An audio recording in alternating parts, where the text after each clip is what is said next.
ये 80 और 20 क्या है? मैं आपसे पूछना चाहता हूं बड़ी विनम्रता पूर्वक, वो कोरोना की महामारी में जो लाखों लोग मारे गए, वो 80 में आते हैं कि 20 में आते हैं? आपके राज्यों में दलितों की हालत क्या है?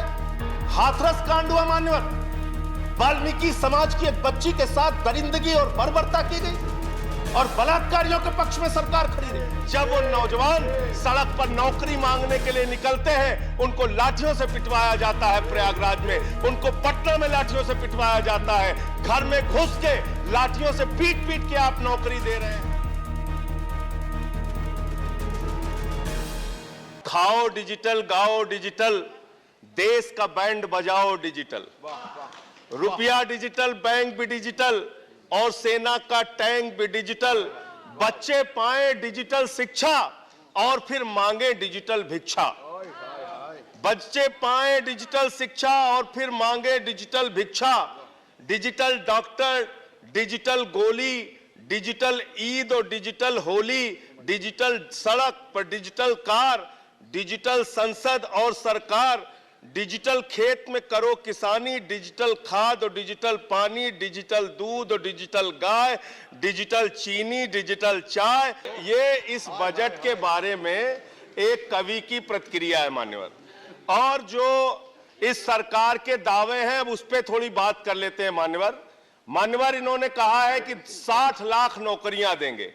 मैं पूछना चाहता हूं, आपने तो स्वयं स्वीकार कर लिया, पहले तो आप 2-2 करोड़ करके लोगों को मूर्ख बनाते रहे और अब आप खुद स्वीकार कर रहे हैं कि 2 करोड़ आपके बस की नहीं है। अब आप 60 लाख नौकरियां देने की बात कह रहे हैं। और आप नौकरियां कैसे दे रहे हैं नौजवानों को मान्यवर? 35,000 रेलवे भर्ती के लिए 1 करोड़ नौजवानों ने उसमें फॉर्म भरा और उसके बाद जब उसका परिणाम आता है उसमें घोटाला और गड़बड़ी की जाती है। जब वो नौजवान सड़क पर नौकरी मांगने के लिए निकलते हैं, उनको लाठियों से पिटवाया जाता है प्रयागराज में, उनको पटना में लाठियों से पिटवाया जाता है, घर में घुस के लाठियों से पीट पीट के आप नौकरी दे रहे हैं, आंसू गैस के गोले छोड़ छोड़ के आप नौकरी दे रहे हैं। आप कर्मचारियों की बात इस बजट में कर लीजिए मान्यवर। जब कर्मचारियों की चर्चा होती है, पूरे देश के कर्मचारियों की एक ही मांग है, पुरानी पेंशन की बहाली की जाए, पुरानी पेंशन की बहाली की जाए। 40 दिन कोई सांसद और विधायक रह लेता है, पूरे जीवन भर उसको पेंशन मिलती है। 40 साल कोई कर्मचारी नौकरी करता है, उसकी पेंशन आपने खत्म कर दी। पेंशन तो छोड़िए, टैक्स के राहत की उम्मीद थी कर्मचारियों को, आपने इस बजट में वो भी नहीं दिया। एक तरफ आप सबका साथ सबका विकास का जिक्र करते हैं, दूसरे तरफ आपके नेता उत्तर प्रदेश के मुख्यमंत्री कहते हैं, आदित्यनाथ जी भाषण देते हैं, यूपी का चुनाव 80 और 20 पर होगा, 80 और 20 पर होगा। ये 80 और 20 क्या है?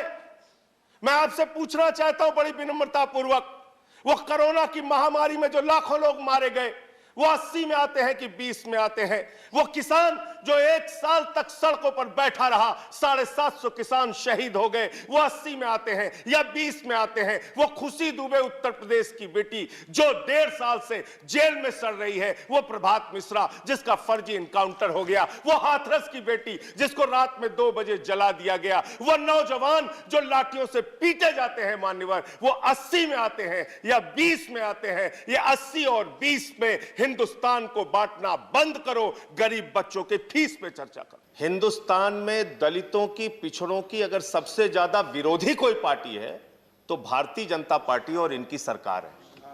और यह बात मैं आंकड़ों के साथ कहना चाहता हूं। रेल के अंदर नौकरियां खत्म करके आपने आरक्षण खत्म किया, सेल के अंदर नौकरियां खत्म करके आरक्षण खत्म किया, विश्वविद्यालयों में आरक्षण खत्म किया। और बड़ी हास्यास्पद बात अभी कही जा रही थी यहां पे कि मंडल कमीशन के समर्थन में भारतीय जनता पार्टी थी। अरे सर, पूरा हिंदुस्तान जानता है, मंडल के खिलाफ कमंडल ये लोग लेके आए और स्वर्गीय विश्वनाथ प्रताप सिंह जी की सरकार को अगर किसी ने गिराया तो भारतीय जनता पार्टी ने वो महापाप और अपराध किया है। आप कैसे आरक्षण की बात करते हैं? आपके राज्यों में दलितों की हालत क्या है?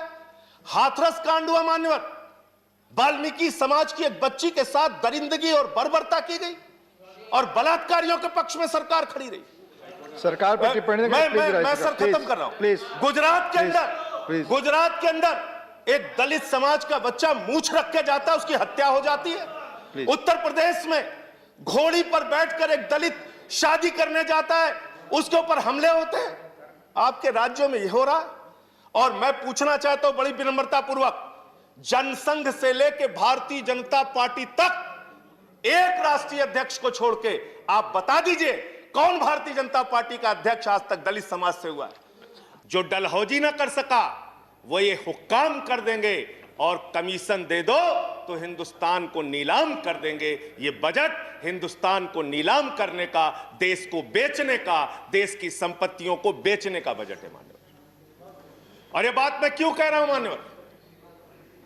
इस देश की संपत्तियां किसी की निजी संपत्ति नहीं है।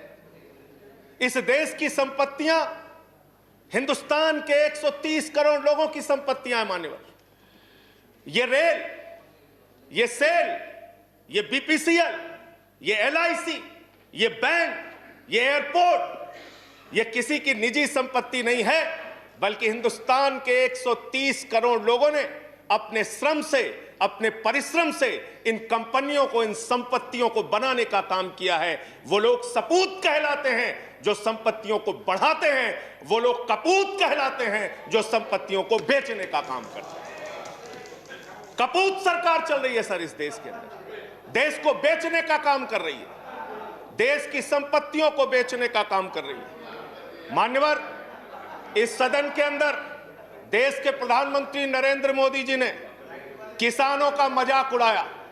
उन किसानों का जो पिछले 75 दिनों से आंदोलन पर हैं, 170 लोगों की शहादत हो चुकी है, उनको आंदोलन जीवी कह के मजाक उड़ाया गया।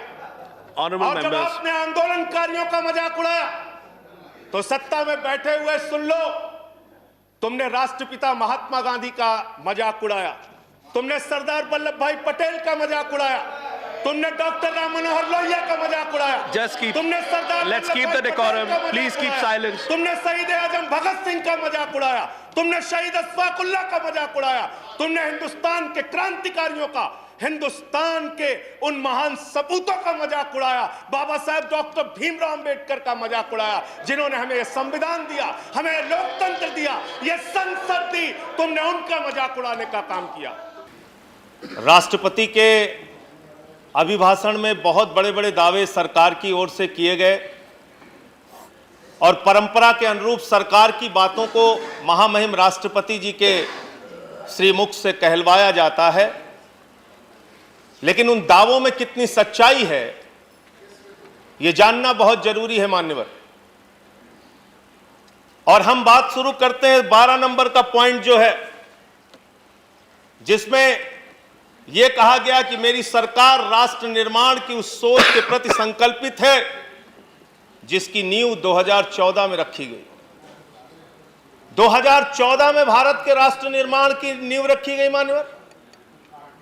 इसका मतलब बाबा साहब भीमराव अंबेडकर का इस राष्ट्र के निर्माण में कोई योगदान नहीं, राष्ट्रपिता महात्मा गांधी का इस राष्ट्र के निर्माण में कोई योगदान नहीं। इसका मतलब पंडित जवाहरलाल नेहरू का इस राष्ट्र के निर्माण में कोई योगदान नहीं, लाल बहादुर शास्त्री जी का इस राष्ट्र के निर्माण में कोई योगदान नहीं, चौधरी चरण सिंह जी का इस राष्ट्र के निर्माण में कोई योगदान नहीं।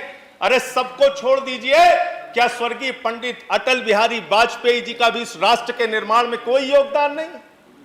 आप जब अपनी तारीफ करने लगते हैं तो अपने लोगों को भी भूल जाते हैं।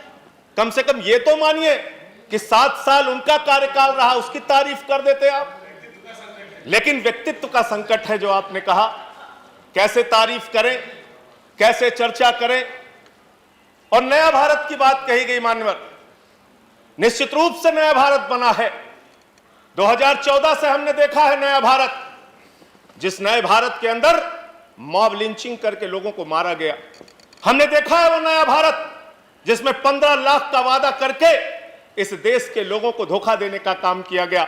हमने देखा है वो नया भारत जिसमें 2 करोड़ नौजवानों को हर साल नौकरी देने की बात कहके 84% रोजगार घटा है। और हिंदुस्तान की आजादी के बाद पहली बार ऐसा हुआ कि 45 वर्षों में बेरोजगारी का स्तर सबसे ज्यादा अगर बढ़ा है तो इस कार्यकाल में बढ़ा है। हमने देखा है नया भारत मानो।